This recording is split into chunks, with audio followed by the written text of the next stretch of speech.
C'est un sujet qui peut toucher beaucoup de personnes, spécialement aujourd'hui, on appelle ça la crise du chidour.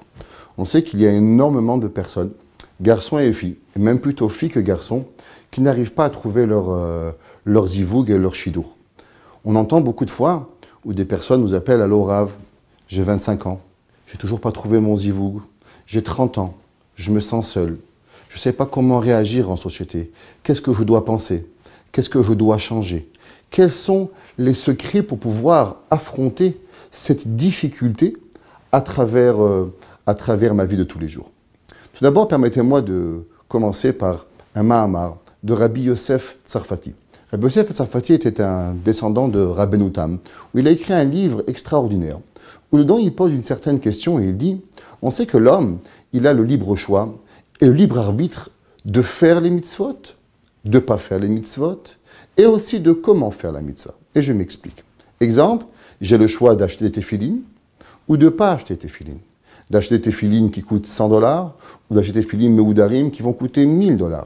J'ai le choix d'acheter un etrog jusqu'à cher ou j'ai le choix de faire le hidur mitzvah, d'acheter un etrog qui serait comme un diamant magnifique pour faire la mitzvah de Zekeli VNV. Pourtant, il y a une mitzvah qui est intéressante, qui est la première mitzvah de la Torah, où j'ai seulement le libre choix de faire ou de ne pas faire, mais si je veux la faire, je n'ai pas le choix de savoir comment la faire. Et cette mitzvah, c'est le mariage. La Gemara de nous dire, dans Masechet Sota, que Arbaim Yom Kodem Yetzirat Avlad, 40 jours avant la création du monde, Dieu dit, un tel se mariera avec la fille de tel. Ça veut dire que l'homme, s'il veut accomplir son mariage, il n'a pas véritablement de choix de savoir est-ce que je vais marier telle personne ou telle personne. Le Hakadosh Baruch Hu nous dit que si tu voudras te marier, eh ben ça va être avec telle personne précisément que tu vas te marier. Et la question est pourquoi Hakadosh Baruch Hu nous force, comme on pourrait dire, à marier telle personne et je n'ai pas vraiment le choix de choisir avec qui je vais me marier. Et le Rav explique que l'on sait que le mariage est quelque chose d'extraordinaire. D'un côté, on doit aimer la personne, on doit trouver des affinités avec le conjoint ou la conjointe qui se fait face à nous, de façon à ce que je puisse l'aimer, la chérir, partager ma vie, ouvrir mon cœur, me donner à elle et qu'elle se donne à moi, de façon à pouvoir construire un foyer qui est digne de ce nom. Mais pourtant, il en est qu'un homme et une femme sont deux opposés. L'homme réfléchit d'une façon, la femme réfléchit d'une différente façon, et très souvent, et même on pourrait dire à 100%, les hommes et la femme ne sont pas égaux. Ils vont réfléchir à 100% à l'inverse de ce que je crois. Alors comment est-il possible d'aimer quelqu'un quand cette personne va être à l'inverse de ce que je pense? Et le Rav Yosef Tsarfati de nous dire que c'est pour ça qu'Akadosh Baruch Hu il dit « Ki lo tov liot ha'adam levado » L'homme ne peut pas trouver tout seul son mariage. Je vais devoir lui créer qu'il va être capable d'aimer quelqu'un malgré qu'il va être à son contraire. Très souvent, quand on affronte le moment du mariage, on se pose souvent la question, est-ce que je suis dans la bonne voie? Est-ce que je cherche la bonne personne? Chachamim de nous dire que d'abord la première chose que l'on doit faire, à savoir est-ce qu'on cherche la bonne personne, d'abord, c'est savoir est-ce que je prie suffisamment. On voit que même Avraham Avinu, qui était l'homme le plus pieux du monde, quand il a envoyé Eliezer pour aller chercher une femme pour son fils Yitzhak, qu'est-ce qu'Yitzhak a dû faire? Il a dû devoir prier. La tefila est le symbole et l'arme la plus puissante que nous avons pour pouvoir réussir à avoir. Numéro 2, à savoir est-ce que mes exigences ne sont pas un peu trop difficile à obtenir? Est-ce que véritablement je comprends le tachlit de ma vie? Pourquoi je dois me marier?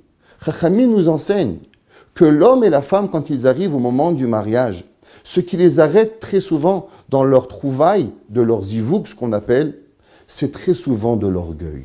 Le Rav Steinman le rapporte à plusieurs fois. Et il dit que ce qui empêche les hommes et les femmes de pouvoir se marier, c'est leur orgueil. Un jour, un élève est venu voir le Rav et lui a dit « Rabbi, je ne suis pas orgueilleux, mais pourtant, je ne suis quand même pas arrivé à trouver mon zivoug. » Le Rav Steinman de lui dire « Es-tu capable de marier une naine ?» L'homme lui dit « Mais bien sûr que non. » Alors le Rav lui dit « Alors tu es un homme orgueilleux. Si tu as des principes qui vont t'interdire de réfléchir en dehors de ta boîte, ça veut dire que tu as de l'orgueil.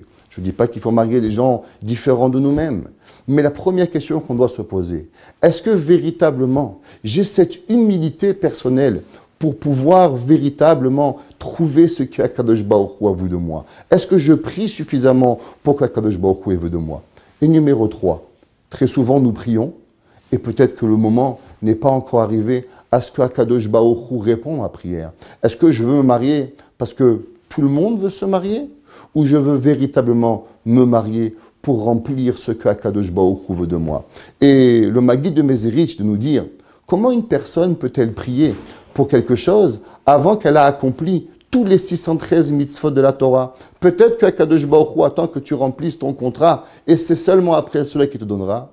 Et le Rav de dire que l'homme peut prier si dans ses prières, il rajoute et il dit « Boré Olam, créateur du ciel, tu m'as demandé d'accomplir telle mitzvah et afin de faire ta volonté, j'ai besoin de telle et telle chose. J'ai besoin d'avoir une femme ou un mari pour accomplir la mitzvah. Et j'associe Akadosh Baruch Hu dans ma prière. » Alors automatiquement, Akadosh Baruch Hu, il exaucera nos prières. Quand nous sommes seuls et que nous nous retrouvons, à se rappeler ces plusieurs exemples. Numéro 1, est-ce que je prie assez? Numéro 2, est-ce que je me remplis d'humilité? Et numéro 3, est-ce que peut-être juste le moment n'est pas arrivé? Et on finira avec en disant que si je me remplis de émouna et de croyance à Akadosh Baruch Hu, que rien dans ce monde n'existe sans la véritable volonté de Akadosh Baruch Hu, alors j'aurai les âmes suffisantes pour pouvoir passer des fois ces années qui peuvent sembler des fois interminables à certains garçons et à certaines filles.